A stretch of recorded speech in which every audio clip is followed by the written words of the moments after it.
Entramos en materia con Andrés Figueroa Cornejo, periodista chileno, editor de páginas independientes, comunicador social de los pueblos, como él nos lo hace saber en su perfil. Vamos a analizar con él pero primero lo que ocurrió en Chile, pero primero lo saludamos. Gracias, Andrés, por estar en Periodismo Libre hoy. Por el contrario, muchas gracias a ti, Luis Alfonso, y tras las cámaras a Santiago, por contactarme para conversar con ustedes. Yo sigo Periodismo Libre prácticamente todos los días y bueno, ahora les hablo desde un frío Santiago de Chile. Gracias, Andrés, por estar en contacto con nosotros, periodista de avanzada, de periodista contrahegemónico alternativo desde Santiago de Chile.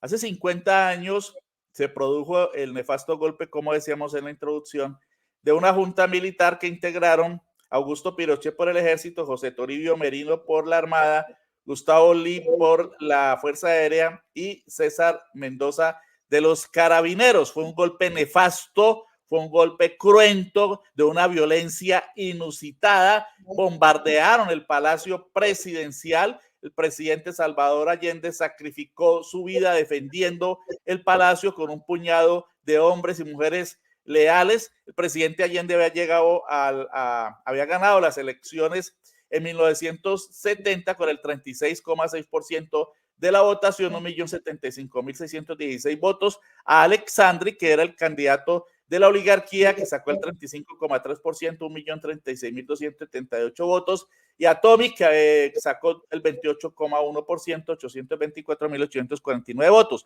La oligarquía desde ese momento desató toda una ofensiva contra la posibilidad de que el presidente fuera ratificado por el Congreso. El Congreso o la Cámara de Diputados finalmente lo confirmó, pero esa oligarquía que ya preveía todo un alzamiento y un sabotaje a lo largo del gobierno del presidente Salvador Allende, pues asesinó a René Schneider el 25 de octubre de 1970 para generar un clima de incertidumbre, a pesar de lo cual el presidente fue ratificado por el Congreso y se posesionó el 3 de noviembre de 1970 y se desató toda una ofensiva de las oligarquías, de bloqueo, de injerencia de Estados Unidos, de paros patronales, camioneros, a pesar de los enormes logros populares que tuvo el gobierno del presidente Gustavo Salvador Allende. Hubo un tanquetazo el 29 de junio de 1973, que fue como un ensayo del golpe por parte de militares ultra reaccionarios. Ya estaban preparando, estaban entrenándose para el golpe contra el presidente Salvador Allende.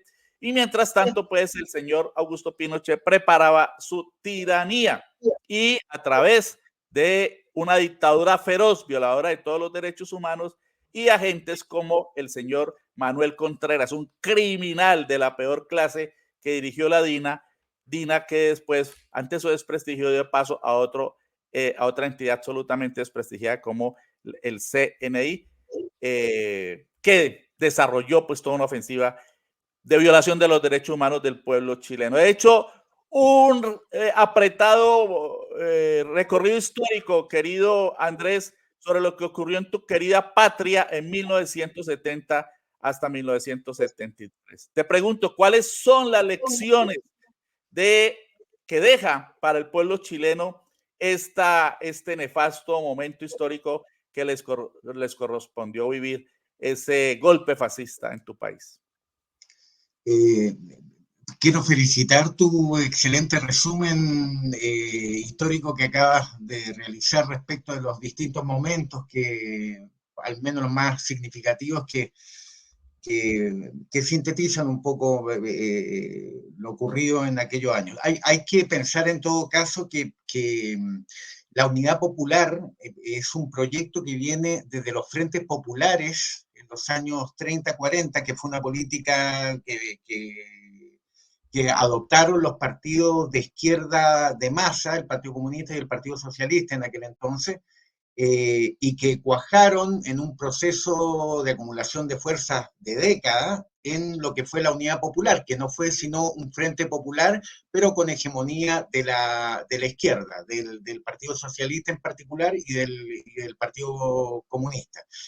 Eh, Efectivamente, el imperialismo empezó a actuar en Chile muchísimo antes del golpe de Estado, muchísimo antes del gobierno de la Unidad Popular y muchísimo antes de que Allende llegara al gobierno.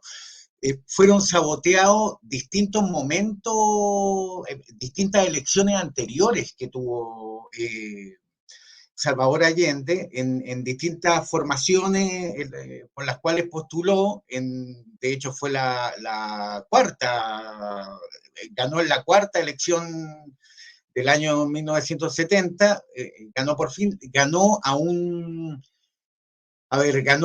derecha representante de la oligarquía, sobre todo terrateniente, y por otra parte a una democracia cristiana que al menos en el candidato que llevaba, que era Radomiro Tomic, su programa tenía muchas coincidencias con el programa de Salvador Allende. Estamos pensando en la época de la Alianza para el Progreso, estamos pensando en que estaba muy fresca y muy reciente la experiencia de la Revolución Cubana. Por tanto, los Estados Unidos, el gobierno de los Estados Unidos, el régimen imperialista, lo que intentaba hacer con la Alianza para el Progreso fue instalar una serie de políticas para tratar de evitar cualquier emulación respecto de la Revolución Cubana. Y eso se aplicó en el gobierno anterior, justamente en los últimos años, del gobierno de Eduardo Frei Montalva, que fue el demócrata cristiano que antecedió en la presidencia de Salvador Allende, a través de, por ejemplo, una reforma agraria que no tuvo el calado ni la profundidad de la de Salvador Allende, pero que sí efectivamente existió la chilenización del cobre, como se llamó, que fue la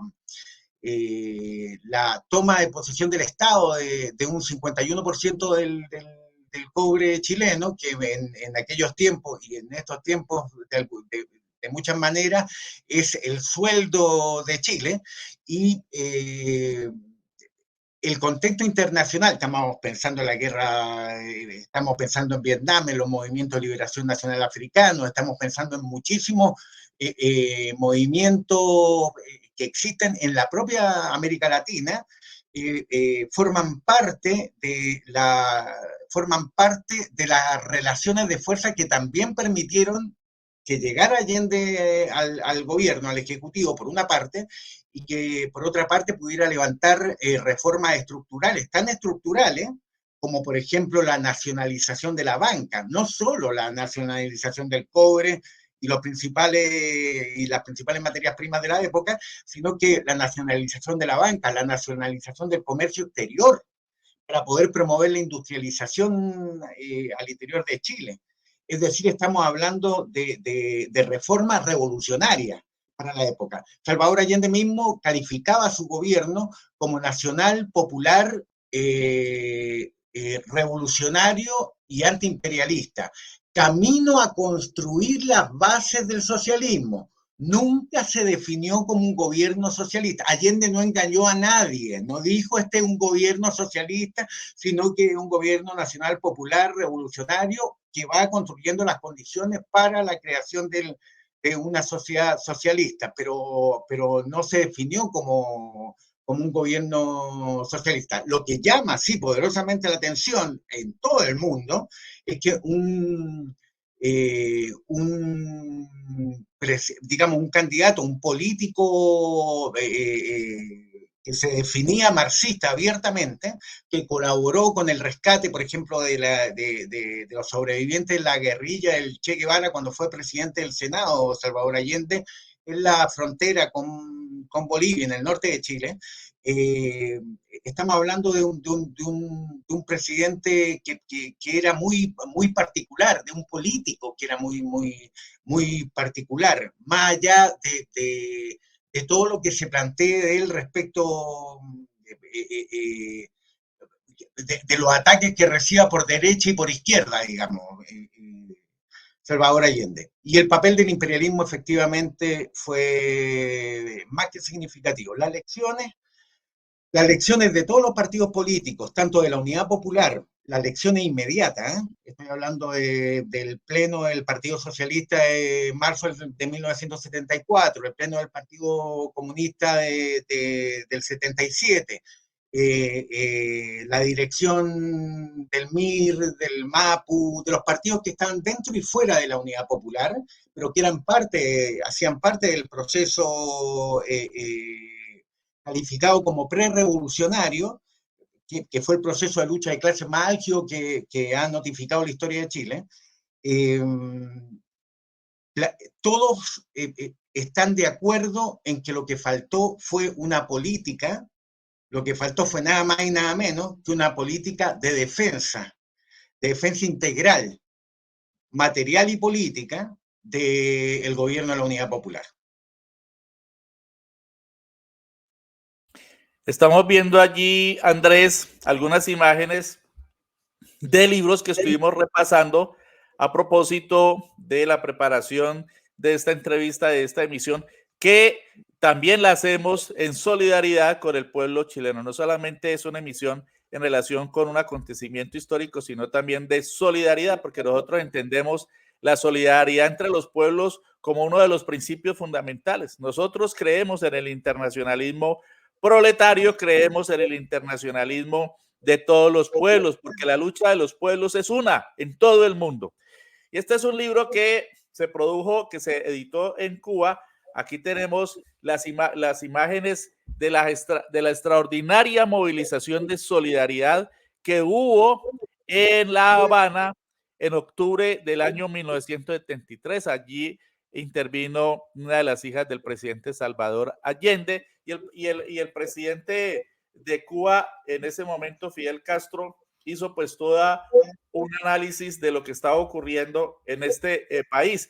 Y me parece interesante la caracterización que hacía el gran líder cubano de lo que acaba de ocurrir.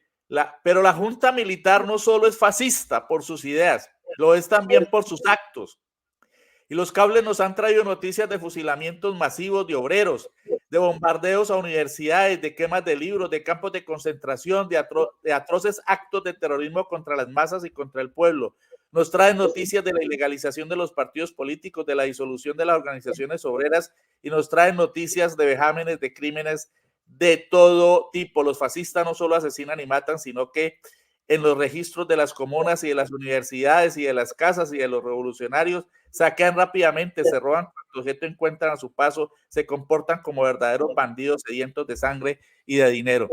Caracterización que hacía en 1973 Fidel Castro de lo que acaba de ocurrir en Santiago y en toda Chile. Andrés, bueno, ustedes desarrollaron una experiencia muy importante de los cordones industriales. ¿Hubo resistencia en los cordones industriales a ese golpe militar? Cordones en los que estaban los trabajadores al mando de muchas fábricas. Una cuestión muy importante. Desde hace un buen tiempo, muchas izquierdas, digamos, aquí en Chile, están de alguna manera reivindicando con toda justicia el sujeto de la Unidad Popular. El sujeto de la Unidad Popular fueron los trabajadores, fue la clase trabajadora y el pueblo. Digamos, más allá de la figura de Allende, que encarnó, que sintetizó las aspiraciones de la clase obrera y del conjunto del pueblo, fueron los trabajadores mismos los que empezaron a llevar el proceso, incluso en forma paralela al Estado capitalista chileno de la época. Los cordones industriales a los que te refieres, que existieron más de 50 y tanto, la mayoría estaban en todo el país, que eran cordones, es decir, como barrios completos de fábrica, de fábrica de distintos productos, que producían distintos productos, donde los obreros, producto de los sabotajes, permanente de la reacción de la derecha, del imperialismo, a través de sabotaje, estoy hablando de terrorismo, de bombas en los oleoductos, en los gasoductos, bombas en los tendidos eléctricos, etcétera, en el transporte, el gremio de los camioneros, que jugó un papel miserable. Los trabajadores se vieron emplazados, independientemente de su posición política, independientemente de ser o no de algún partido de la Unidad Popular o de fuera de la Unidad Popular, se vieron emplazados a decidir: producimos, seguimos produciendo sin patrones, porque ya la burguesía se había ido de viaje a la Argentina o a cualquier parte, la burguesía dueña de medios de producción, me refiero.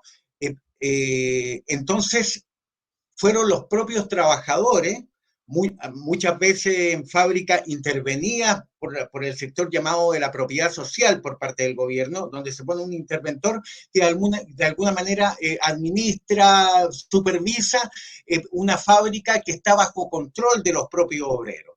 Y los obreros en aquella época, incluso para poder, tuvieron que multiplicar los turnos, porque hubo lo que llamó Allende una batalla de la producción.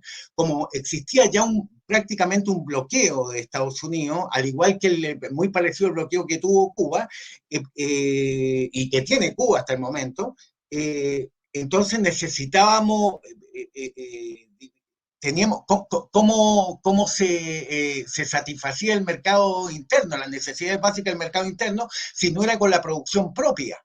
En una política de sustitución de importaciones que, si bien venía de décadas anteriores, se intensificó, y la característica principal es que la organización, el qué producir, para quién producir, y la distribución social de esa producción la asumieron los propios trabajadores. Los trabajadores en muchísimas fábricas, y estos famosos cordones industriales, estaban conectados a su vez con comandos comunales, es decir, con comandos de poder popular concreto, de autoorganización de pobladores o de pobres, como llamamos a los pobres. A las poblaciones en Chile se les llama las barriadas más populares. Había una conexión inmediata, porque trabajaban ahí mismo los obreros de la fábrica X, trabajaban en una comuna específica, y esa comuna específica también estaba pasando por un proceso de democratización y participación directa en el devenir de su destino. Eso fue lo que aterró a la oligarquía y al imperialismo. No solo las nacionalizaciones de las materias primas, no solo esta política imperialista de golpes militares que comenzaron el año 64 en el Brasil, que prosiguieron en junio, antes del golpe de Chile del 73 en el Uruguay. Lo mismo ocurría otro tanto ocurrió en Perú, ocurrió en Bolivia, en Argentina ya se cuajaban y se creaban las condiciones para el terrible golpe de Estado del 76. Entonces, estamos hablando de una política de Estado general, y que estas fueron las particularidades de Chile. Por esa razón, debido a que el sujeto trabajador era el protagonista, fueron justamente los dirigentes sindicales los primeros en ser reprimidos. Y donde hubo resistencia, donde hubo genuina resistencia en Chile, además de una fracción del Partido Socialista que contaba con armas, y de algún sector del movimiento izquierda revolucionario MIR, y algunos, digamos, y gente gente del pueblo que tenía algún conocimiento de armas, que había hecho el servicio militar, etcétera, resistieron. Por lo menos el 11 y el 12 de septiembre hubo resistencia y conato de resistencia en muchas partes. Hay un lugar en Santiago de Chile que se llama La Legua, que es la población La Legua, que es gigantesca. Ahí hubo una resistencia de pobres, una resistencia armada que logró y disculpa que militarice el discurso, pero lo que pasa es que un hecho fue, acaso el incidente más importante de resistencia político-militar del pueblo chileno para el golpe, que atacaron un furgón un vehículo blindado de la policía de carabineros de Chile. Pero no hubo en ningún caso una fuerza material política ni una conducción revolucionaria que pudiera abrir paso hacia una suerte de guerra civil o conflicto armado interno. Nada de eso existió. No hubo. Sí, No, precisamente, Andrés. lo que pasa es que las direcciones de los partidos de la UP, y esta es una lección también que sacamos, la carencia de unidad por arriba, porque por abajo el pueblo se mezclaba independientemente de los partidos políticos. La lucha de clase transitó quebrando los partidos políticos de la propia Unidad Popular.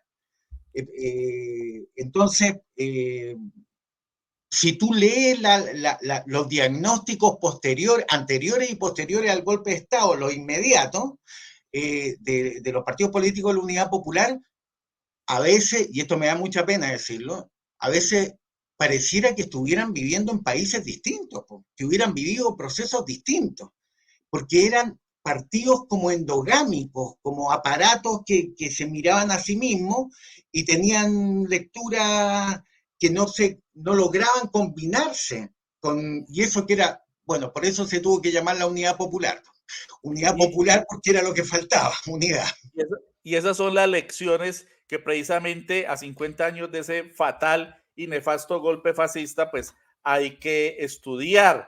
Y precisamente Luis Corbalán, que era el secretario general del Partido Comunista en el momento y que fue brutalmente perseguido, aquí en esta publicación del movimiento comunista internacional de la época, 1900, esta es de 1978, Corbalán hace un análisis autocrítico de lo que ocurrió en tu patria, Andrés, y dice en uno de los apartes de su artículo: bien se sabe que la revolución lleva consigo el peligro de la contrarrevolución. Esta se abre paso cuando los revolucionarios pierden la iniciativa, cuando la revolución se atasca y pasa a la defensiva, en definitiva, cuando la correlación de fuerzas cambia en favor de sus enemigos. Un poco lo que estabas analizando, ¿no? A propósito de las lecciones, es decir, un gobierno progresista tiene que estar permanentemente apoyado y dirigiéndose, movilizando sus bases populares, ¿no? Sin ninguna duda.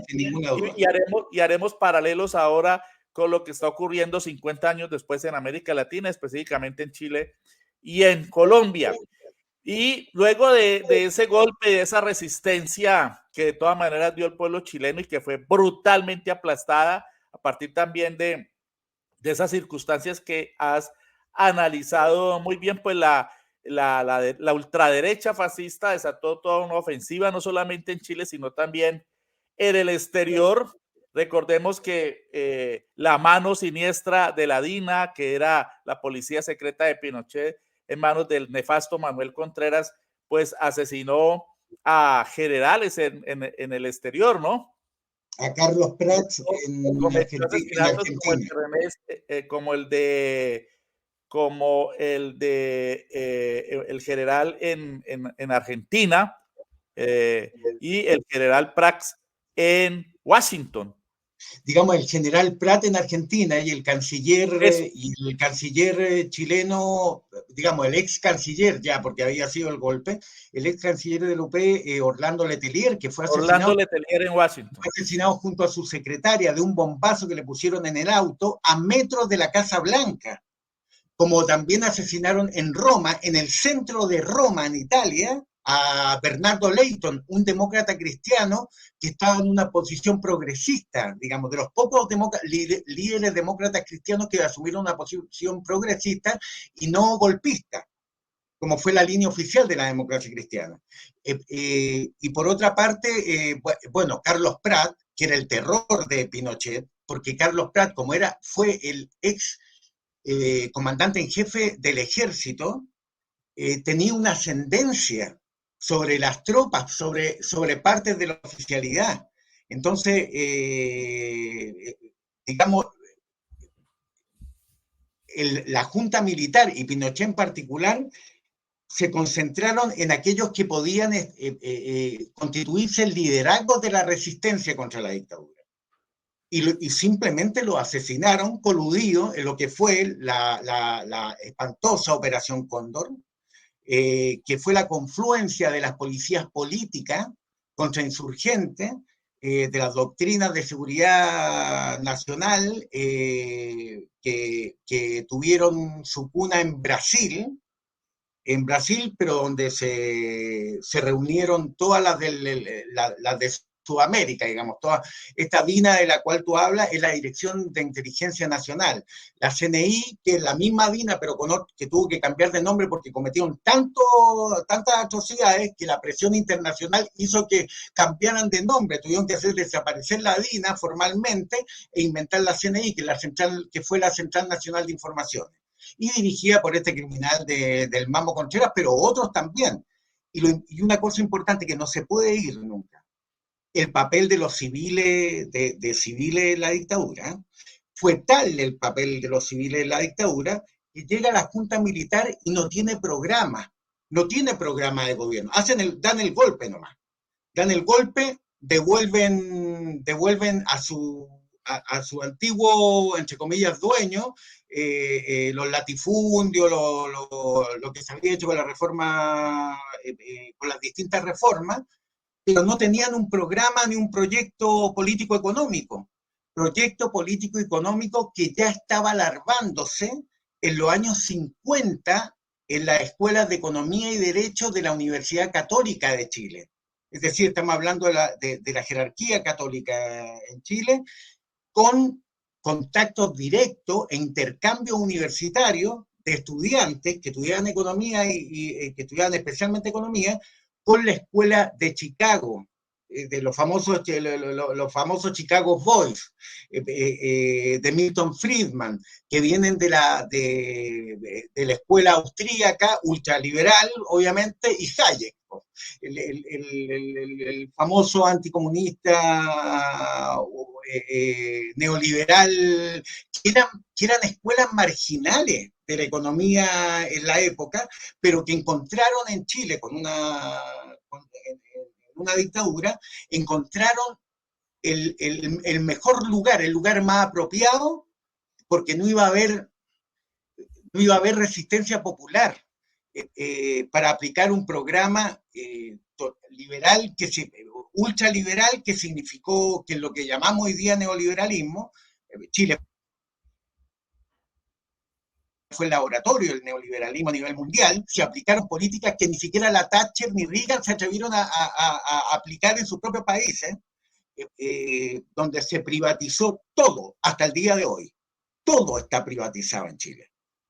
Exactamente, y va de la mano pues el golpe fascista con la inmersión, con la instauración de una economía absolutamente neoliberal que, como bien lo plantea Andrés, lo privatizó todo hasta la fecha.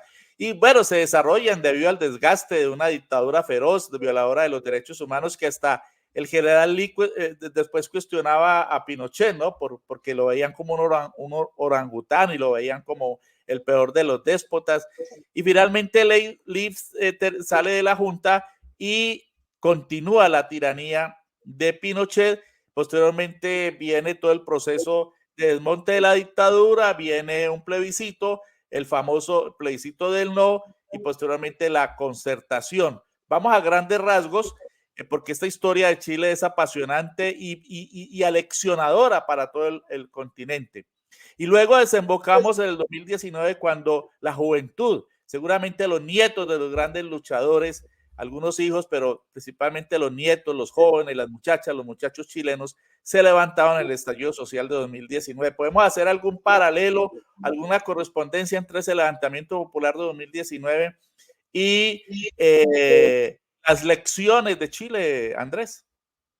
Sí, por supuesto, incluso con Colombia, con lo que ocurrió en Colombia en el levantamiento 21. popular de allá, digamos. Incluso hay una estética común respecto de lo que ocurrió desde el 18 de octubre de 2019, durante los meses que duró la revuelta popular acá en Chile, y lo que ocurrió un tiempito después en Colombia, y que de alguna manera fue la base la que creó las condiciones para que allá en Colombia fue un factor relevante para que pudiera ganar un candidato como Gustavo Petro, que lleva un conjunto de reformas, progresistas y pro-populares adelante, y, y en Chile es lo que permitió que no ganara el candidato de ultraderecha, Juan Antonio Kast, y saliera presidente Gabriel Boric. Con la diferencia, y aquí hay que hablar con la verdad, como debe ser el periodismo, con la diferencia que Gabriel Boric rápidamente Gabriel Boric, para que se entienda mejor, es como eh, eh, del ala que conduce Joe Biden en el Partido Demócrata. Ahí milita Gabriel Boric. Entonces, por ejemplo, respecto de lo que está pasando en el conflicto Rusia-Ucrania, Boric se ha planteado abiertamente a favor de Ucrania, por ejemplo, en vez de apostarle a la paz, como lo ha hecho AMLO, como lo ha hecho China, al diálogo y a la paz. Ha adoptado una posición incluso apoyando a un guerrerista como Biden, digamos, a la OTAN. Y lamentablemente las políticas, las reformas que prometió que iba a realizar, por las cuales votamos la inmensa mayoría de los chilenos, ninguna ha prosperado. Ninguna ha prosperado. De tal manera que la agenda de la derecha y de la ultraderecha hegemonizan hoy día en Chile. No hay reforma tributaria, no pasó la reforma laboral, no se van a acabar la AFP, las administradores de fondos de pensiones, que es un mercado de capitales y no un sistema de seguridad social. Las ISAPRE, que son instituciones de administración de la privada, son como los seguros, son una suerte de seguro para gente acaudalada, que tiene la posibilidad de estar en las clínicas más caras, digamos, de acá de Chile. Se van a mantener. Digamos, las políticas del Banco Central han sido súper regresivas. Las tasas de interés de política monetaria del Banco Central en Chile llegaron a un punto que eran casi el 12%, es decir, según ellos, para destruir la inflación, pero lo que destruyeron en realidad no fue porque los productos se dispararon de todas maneras, productos específicos, sobre todo la energía y los alimentos, que no los produce Chile, que tiene que importarlo, y que Chile es una economía, entre comillas, dolarizada, es decir, no es que manejemos dólares acá para comprar en el almacén de la esquina, pero está el valor del peso está atado al valor del dólar a diario. No es como en Bolivia, por ejemplo, que tiene una estabilidad económica basada en el boliviano, que es la moneda de allá, basada en el boliviano, y que han evitado estos efectos inflacionarios justamente por una política de sustitución de importación, una política más nacional desarrollista. Acá en Chile es todo lo contrario, es un aperturismo increíble basado en la producción extractivista, como le llaman ahora, que es la exportación de materias primas, especialmente las minerales, y algunas frutícolas y madera, Bueno, principalmente.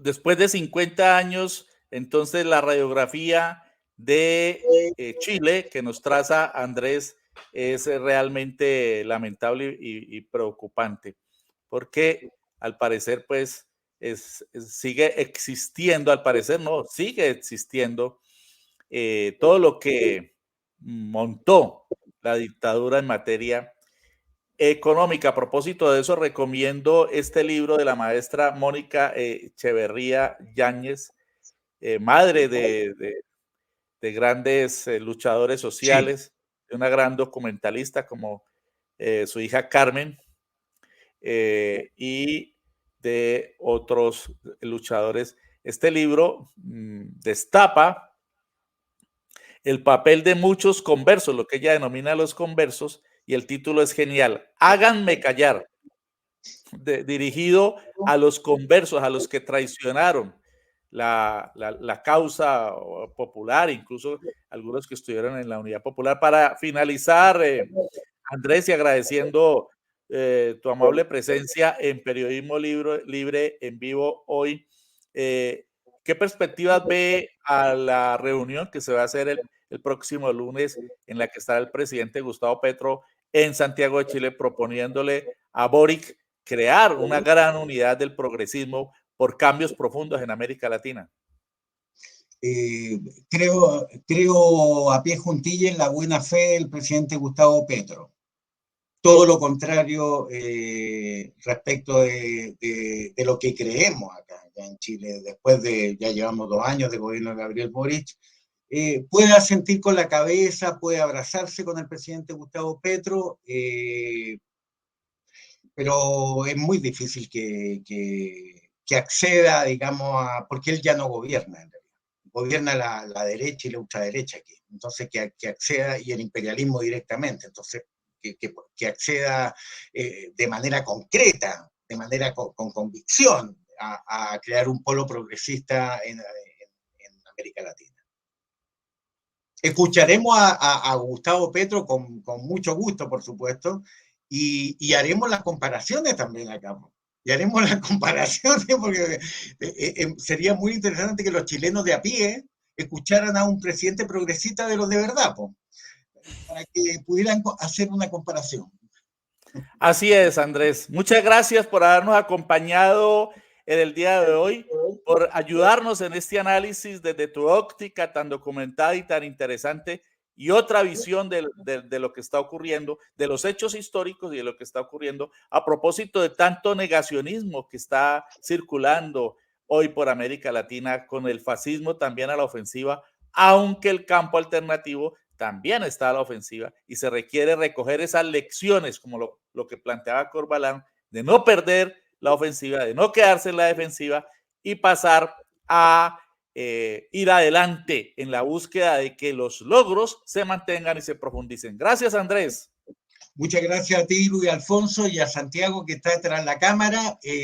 Un gran abrazo desde Santiago de Chile y adelante con este trabajo extraordinario que estás haciendo de periodismo independiente, alternativo, un periodismo efectivamente libre. Yo me encantaría verte alguna vez de ministro de Comunicaciones de allá, así que existe ese ministerio, porque hace falta gente como tú también para enfrentar los avatares de los gobiernos que apuestan a la causa popular. Muchas gracias, Andrés, por tus amables palabras. Lo que hacemos nosotros es porque nos lo dicta la conciencia política y nuestra ética periodística y social. Muchas gracias, hermano, y solidaridad permanente con el pueblo chileno. Abrazo.